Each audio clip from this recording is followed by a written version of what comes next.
तभी वो साइड में मिस क्वीन और बाकी लोगों को देखते हुए मन ही मन सोचता है, मैं अभी इन लोगों को ये प्रतीत होने नहीं दे सकता कि टोमेटो कंपनी के डीलरशिप से मैंने अपना हाथ धो बैठा है, नहीं तो मेरा हालत इस एजेंट से भी ज्यादा बुरा होगा और ऐसा भी हो सकता है कि मेरे को यहाँ से धक्के मारकर बाहर निकल दिया जाए। वो हकलते हुए हंसने का नाटक करते हुए कहता है, थैंक यू, मैं तो बस आपको बोलने ही जा रहा था, हमारी दोस्ती के खातिर हम इसी तरीके से अपने कोऑपरेशन को जारी रखेंगे और इस बार मैंने सालाना फी को ऑलरेडी तैयार कर रखा है जो कि करीबन 8 करोड़ के आसपास है। वही दूसरी तरफ से सीईओ का जवाब आता है, हमें माफ करिए माकुन, हमारी कंपनी ने ये डिसाइड करा है कि अब से कोई एजेंसी के द्वारा नहीं बल्कि खुद हमारा कंपनी ही योंजू के अंदर टोमेटो कंपनी के काम को संभालेगा और अब से हमें कोई भी एजेंट्स का बिल्कुल भी जरूरत नहीं है। भाई वो आदमी बिल्कुल दिल पे पत्थर रखकर कहता है, नहीं नहीं कोई दिक्कत नहीं है, हम लोग इसके बाद भी जरूर से किसी पार्टी में मिलेंगे। और वो मनी मन रो रहा था कि अभी उसके पास कोई भी जॉब नहीं है और उसके आंखों से ऑलमोस्ट रोना निकलने लगा था, बट फिर भी अपने चेहरे पर स्माइल को कायम रखते हुए कहता है, हम लोग जरूर से फ्यूचर में भी ऐसे ही कोऑपरेशन को जारी रखेंगे। भाई दूसरी तरफ से वो सीईओ गुस्सा होते हुए कहता है कि तुम पागल हो चुके हो, क्या ही फालतू बकरे हो, देखो जो भी है नेक्स्ट महीने से तुम्हारे शहर के हेडक्वार्टर को खाली कर देना। जिसके साथ वो कॉल को रख देता है। भाई वो आदमी फिर भी रोते हुए कॉल कट जाने के बाद भी कहता है, ठीक है हम लोग जरूर से फिजिकली मिलकर एक अच्छा सा कॉन्वर्सेशन करेंगे। भाई दूसरी तरफ हमारा चैन मैनीमन सोच रहा था क्या ओल्ड बटलर ने अभी तक जिया होंग को मेरा नोटिस नहीं दिया था, यह बात चल कर रहा है। तभी साइड से सुनजी कहता है, अरे आपके कॉल देखकर तो लग रहा है कि आपने नेक्स्ट ईयर का रिन्यूअल फी इसी के साथ सेटल कर लिया है। भाई वो हंसते हुए कहता है, हाँ बिल्कुल बिल्कुल, हमारे बीच एक बहुत ही अच्छा सा बात हुआ। और वो लोग इसी बात में टोस्ट करते हैं और कुनमान ड्रिंक को खाते हुए उसे थैंक यू करता है, जबकि उसके आंखों के आंसू अब गाल से नीचे टपकने लगा था। भाई दूसरी तरफ चैन भी इसे नोटिस करते हुए मन ही मन सोचता है, इस मागुन के साथ क्या दिक्कत है, इसके आंखों से तो आंसू गिर रहा है। वही सुअन जी बॉस्कुन का और भी ज्यादा तारीफ कर रहा था और कुनमान बिल्कुल अपने रोना रोकते हुए इन सबको सुन रहा था। तभी साइड से मिस क्वीन कहती है, अरे बॉस्कुन आपके आंखों से आंसू गिर रहा है, क्या आप रो रहे हैं? भाई आदमी हंसते हुए कहता है, नहीं नहीं वो तो बस थोड़ा सा ड्रिंक मेरे गले में अटक गया था और इसी के कारण से ऐसा हुआ। तभी साइड से चेन उसे मॉक करते हुए कहता है, जैसे कि आपने कहा था लंबी लंबी फेंकना जगह के ऊपर डिपेंड करता है, तो फिर बताइए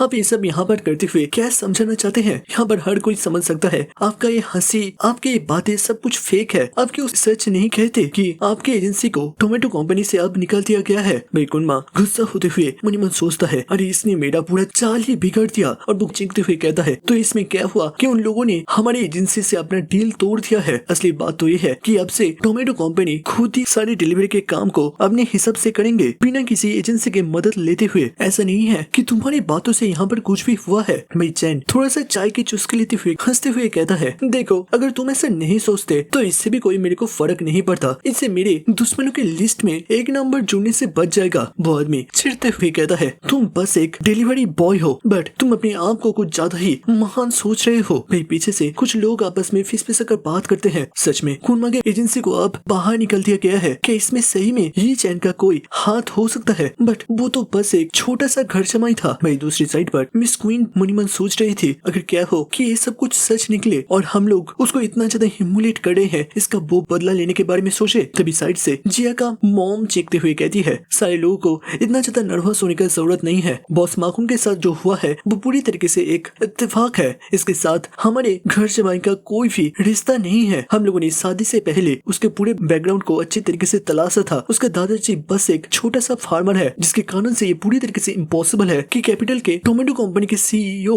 उनके साथ कोई कनेक्शन रखता हो। और वैसे भी वो 3 सालों से हमारे घर में रहता है, खाता है, पीता है। अगर वो सही में कोई इतना पावरफुल शख्सियत को जानता तो फिर वो बेशक हमारे घर पर 3 साल से धक्का नहीं खाता। तभी दूसरी तरफ वही वांग फैमिली का अभी का पेट्रियार्च मिस वांग सुंज के डैड को फुसफुस कर कुछ कहता है और अपने हाथ से इशारा करता है। दूसरे बल कुछ गार्ड्स आकर कुनमा को बाहर का रास्ता दिखाने लगता है और कुनमा बस चीखता रहता है कि देखिए मैंने आपके लिए कितना अच्छा सा गिफ्ट लेकर आया हूँ, आप मेरे साथ ऐसा कैसे कर सकते हैं? भाई साइड में एजेंट इस सिचुएशन को देखते हुए मन ही मन सोच रहा था, ये सारे अपर क्लास के लोग बहुत ही ज्यादा रियलिस्टिक या फिर प्रैक्टिकल होते हैं। उन लोगों को अच्छी तरीके से समझ में आता है कौन सा चीज उनका फायदेमंद है और कौन सा चीज नहीं, इसमें कोई शक नहीं। इसी माइंडसेट के कारण से पैसों के लिए जिया ने मेरे को चीट करा था। तभी कोई अनाउंस करते हुए कहता है, सारे लोग प्लीज दोबारा से बैंक्वेट हॉल पर चले, अपने अपने सीट में बैठे और खाना और बैंक्वेट का मजा ले, क्योंकि जैसे कि हमें पता है ये पूरा तमाशा होटल के गेट के पास हो रहा था। तभी जिया चैन को क्रॉस करते हुए कहता है, देखो हम लोग तलाक को लेकर बात करेंगे, बट इस पार्टी के बाद, क्योंकि आज मेरी ग्रैंडमा का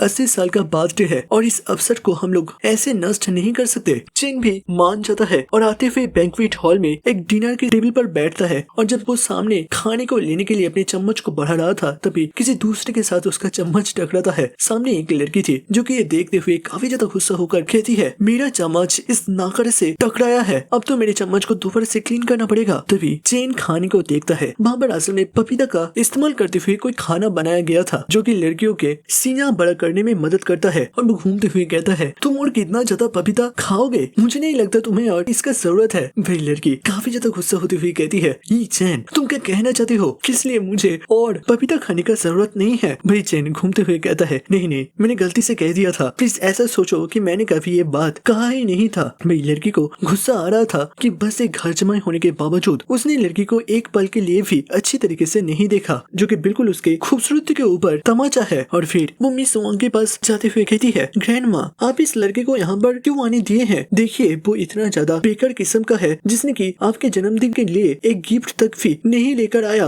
आपको तो उसको यहाँ से निकाल देना चाहिए। मैं मिस वांग सोचते हुए कहता है, देखो जैसा तुम्हारे दादाजी हमेशा कहते थे, परंपरा, प्रतिष्ठा, अनुशासन, जिसके कारण से जब तक उनके बीच लीगली तलाक नहीं होता तब तक वो हमारी फैमिली का ही हिस्सा है और हम लोग उसे ऐसे बाहर नहीं निकल सकते। वही लड़की फिर भी उनके साथ आर्गुमेंट करने का मनाने का कोशिश करती है, बट दादाजी बिल्कुल उनको भाव नहीं देती। वही दूसरी तरफ चैन भी इसे सुन लेता है और मन मन सोचता है, सच में एक चीज तो मानना पड़ेगा, बस इसी दादी के कारण से ही मैंने अपने इस मिशन को कंप्लीट कर पाया है, नहीं तो ये शादी बहुत पहले ही उनके फैमिली के बाकी लोगों के द्वारा तोड़ दिए जाते। और इसके अलावा मेरा भी 3 साल के बाद मिशन कंप्लीट हो रहा है, जिसके साथ साथ उनका भी 80 साल का जन्मदिन है, तो फिर मुझे जरूर से एक गिफ्ट का बंदोबस्त तो करना ही चाहिए। इसके साथ वो कॉल लगाते हुए किसी को कहता है, देखो मुझे एक जन्मदिन का गिफ्ट का जरूरत है, तुम उसे मोइनाओ होटल पर प्लीज थोड़ा सा डिलीवर कर दो। भाई ये बात दूर से जिया सुनती हुई कहती है, देखकर लग रहा है तुम फाइनली थोड़ा सा एटिकेट सीख रहे हो, बट हमारा वांग फैमिली तुम्हारे कोई भी गार्बेज गिफ्ट को एक्सेप्ट नहीं करेगा, तो फिर जहाँ से भी वो गिफ्ट आ रहा है उसको उसी जगह पर भेज दो। चैन बिल्कुल कोल्ड नजरों के साथ उसे देखता है, जबकि लड़की अपनी बातों को कंटिन्यू करते हुए कहती है, देखो तुम्हें अब अपने आप को और ज्यादा एम्ब्रेस करने का जरूरत नहीं है, अगर तुम्हें सही में कोई गिफ्ट देना ही है तो फिर मैं एक गिफ्ट खरीद कर तुम्हें भेज देने का बंदोबस्त करता हूँ और उसके बाद वही गिफ्ट तुम ग्रैंडमा को दे देना। वैसे लड़के का कैरेक्टर थोड़ा सा ढीला है बट दिल से वो काफी अच्छी है, आपको क्या लगता है जरूर से कमेंट करना। भाई चेन उसको भाव नहीं देता और लड़की और भी ज्यादा गुस्सा हो जाती है। फिर सीन शिफ्ट होता है 10 मिनटों के बाद, एक डिलीवरी बॉय होटल के कॉरिडोर से चलते हुए आ रहा था, तभी एक गार्ड उसको रोकते हुए कहता है, देखो आज वांग फैमिली का बर्थडे है तो फिर आज कोई भी उनके इनविटेशन के बगैर अंदर एंटर नहीं कर सकता। भाई वो डिलीवरी बॉय उस गार्ड को कुछ ऐसा कहता है जिससे कि उसे अंदर आने का परमिशन मिल जाता है और फिर वो हॉल में एंटर करते हुए बर्थडे ओनर के बारे में पूछता है, बर्थडे ओनर मतलब जिसका जन्मदिन है उसके बारे में पूछता है। तभी स्वान जी हैरान होते हुए उठ खड़ा होता है और गुस्से में पूछता है कि आज मेरे ग्रैंडमा के जन्मदिन है बट एक डिलीवरी बॉय को अंदर आने का परमिशन किसने दिया। तभी लड़का कहता है, बाहर कुछ दूर एक रोल्स रॉयल्स खड़ा है जो कि गाड़ी के जैम के अंदर फंस गया है। बताओ 17 करोड़ का गाड़ी लेकर भी जैम में फंस रहा है तो फिर इसका क्या ही फायदा। बट लगता है वो यहाँ पर नहीं आ पाएगा, जिसके कारण से उसने एक गिफ्ट पहुँचाने के लिए मुझे 500 रुपया देकर भेजा है। भाई स्वान जी हैरान होते हुए मन मन सोचता है, क्या रोल्स रॉयल्स यहाँ पर एक गाड़ी कौन ओन करता है। फिर वो गिफ्ट को मांगता है और कहता है कि वो खुद ही इस गिफ्ट को उसके ग्रैंडमा तक पहुँचा देगा, बट जैसे कि हमें इस लालची आदमी से एक्सपेक्टेड था, वो ग्रैंडमा को नहीं देते हुए खुद ही गिफ्ट को ओपन करने के बारे में सोचता है और अंदर कुछ देखकर उसकी आंखें चमक जाता है, वो पूरी तरीके से परेशान हो जाता है। दिखाई देता है वहाँ पर एक आइस टाइप क्रिस्टल जेड से बना हुआ ब्रेसलेट था। वो पूरी तरीके से हैरान होते हुए कहता है, इनमें से हर एक स्टोन बहुत ही ज्यादा ट्रांसपेरेंट है जो कि बहुत ही ज्यादा रेयर मानी जाती है। अगर कम से कम भी इसका कीमत के बारे में बताया जाए तो फिर 10 करोड़ के आसपास होगा। वहाँ सारे लोग हैरान होते हुए बात करने लगे थे, क्या बस एक ब्रेसलेट का कीमत इतना ज्यादा जिसको कि उसने कैजुअली एक डिलीवरी बॉय से यहाँ तक भेज दिया। ये महान आदमी असल में है कौन। भाई दूर चैन इस इंसिडेंट को देखते हुए बस एक मुस्कान देता है और अपनी खाना खाने को जारी रखता है। और बस इसी के साथ दोस्तों एक कहानी अब फिर से अपडेटेड हो चुका है और दोस्तों मुझे बस इसका इंतजार है कि चैन कब इस लड़की को तलाक देगा और उसके बाद अपने असली हिडन ड्रैगन आइडेंटिटी को सभी के सामने रिवील करेगा। क्या पता शायद से नेक्स्ट पार्ट के अंदर ये देखने को मिले। अगर आपको ये वाला पार्ट अच्छा लगा तो फिर जो उसे लाइक कर हाइप के बटन को प्लीज दबा दीजिए जिससे कि वीडियो का रीच थोड़ा सा बढ़ सके। और तो मिलते हैं नेक्स्ट वीडियो के अंदर, तब तक के लिए देखते रहिए, सुनते रहिए और सुनाते रहिए। Baji 2.0 stay happy, stay safe, out and good bye.